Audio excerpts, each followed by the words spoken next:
Ito'y isang malungkot na imahe. Ang ginang ay tila nakatingin sa malayo. Nakasandal lang ang ulo niya at sa likod niya ay isang shelf ng maliliit na vials. Siya ay tahimik, restive at graceful. Iisipin mo ba na ang litratong yan na nakikita mo ay litrato ng isang babaeng wala ng buhay? Ang kanyang katawan ay nakapoise sa ilalim ng direksyon ng Memento Mori photographers na gumagamit ng daguerreotype process, isang iodine sensitized silver plate at mercury vapor. Bakit nila ginagawa to? Noong 19th century, nagkaroon ng matinding interest sa public cemeteries at mga mourning rituals gaya ng brooches na gawa sa buhok ng tao, mga complex funeral fashions, dahil na rin siguro sa sariling prominent widow's weeds ni Queen Victoria at dahil na rin sa ang mga middle class ay may kakayahang magkaroon noon. Pero ito ang advent ng photography na nag-offer ng pinakamabisang paraan para ma-memorialize ang patay. May dalawang imahe para sa akin na nakaka-move. Ang unang imahe ay yung kanina nga o itong nakikita nyo sa screen ulit ngayon. Pero itong pangalawa, ibang tama sa akin. Makikita sa litrato ang isang inang nagdadalamhati dahil sa pagkawala ng kanyang mumunting supling.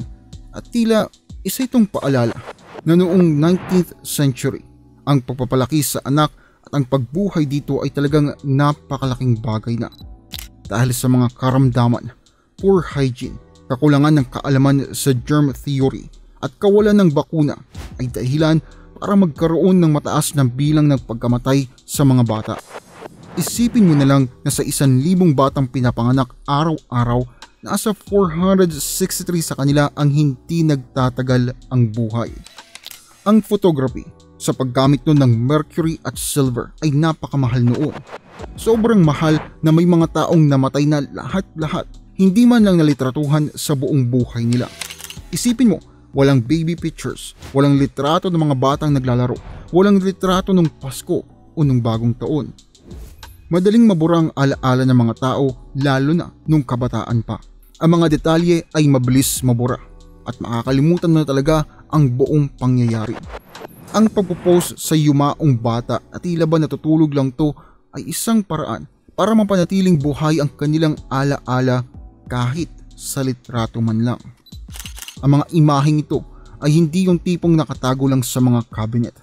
Dinidisplay ito sa bahay nila, kasama ng ibang mga bagay na nagre-relate sa pagdadalamhati. Itim na kortina, sapin, o kung may mourning clothes ang naulila.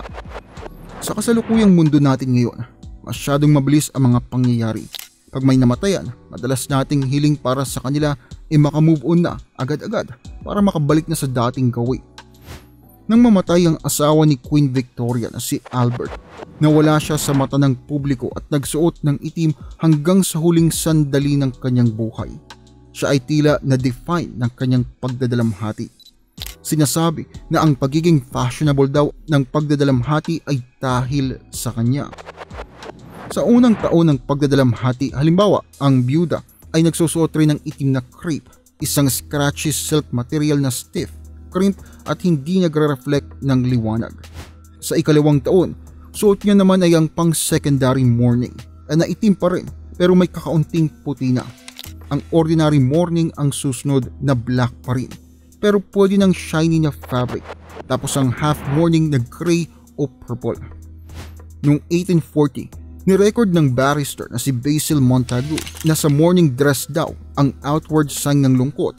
Tayo ay tumatawag sa solace of compassion para sa mabubuting salita at sa mga tao para irespeto ang ating pagdadalamhati.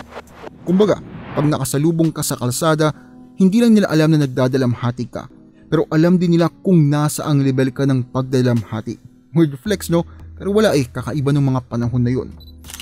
Ang paglilitrato sa mga patay ay nagaganap sa pinakaumpisa ng mga stages na ito, kung saan ang katawan ay naroon pa sa bahay, ang literal na funeral parlor. Ipopost sila, minsan kasama pa ng mga nabubuhay pang bata na tila nabubuhay rin ang yumao. Minsan nga, nakamulat ang mga mata nito at tila parang nakaupo lamang.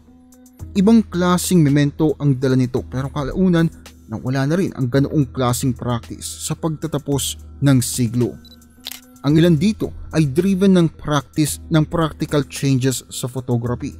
Nagiging mas mura na ito, mas marami ng imahe yung namayapa noong nabubuhay pa siya. So ayun na ang ginagamit. Pero totoo rin, ang Victorian grief culture ay nawala kasabay ng pagbilis ng buhay, industriya, negosyo at pagbabago ng ideya sa kung papaano ba hinahandle ang emosyon ng isang tao. Na tila ba masyado na itong private para ipakita sa publiko. Sa ngayon, hindi na tayo ganoon ka-tolerant sa pagdadalamhati. Tila ba pag malungkot ka, may mali sa'yo. Weird, di ba? Nagsimula na ako mag-isip-isip kung anong pwede nating matutunan sa kulturang hindi sinusubukang itago ang kamatayan, na tipong tinidisplay pa ang litrato ng namayapang kamag-anak.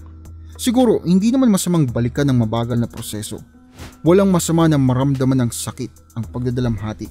At ang tingin ko, kung hahayaan lang natin to isa publiko, baka mas mabuti tayo ngayon sa isa't isa. Dahil isang tingin pa lang, alam na natin na may lungkot siyang nadarama. At kung ikaw ang nasa kalagayan niya, ay gugustuhin mo ring ituring ng maganda.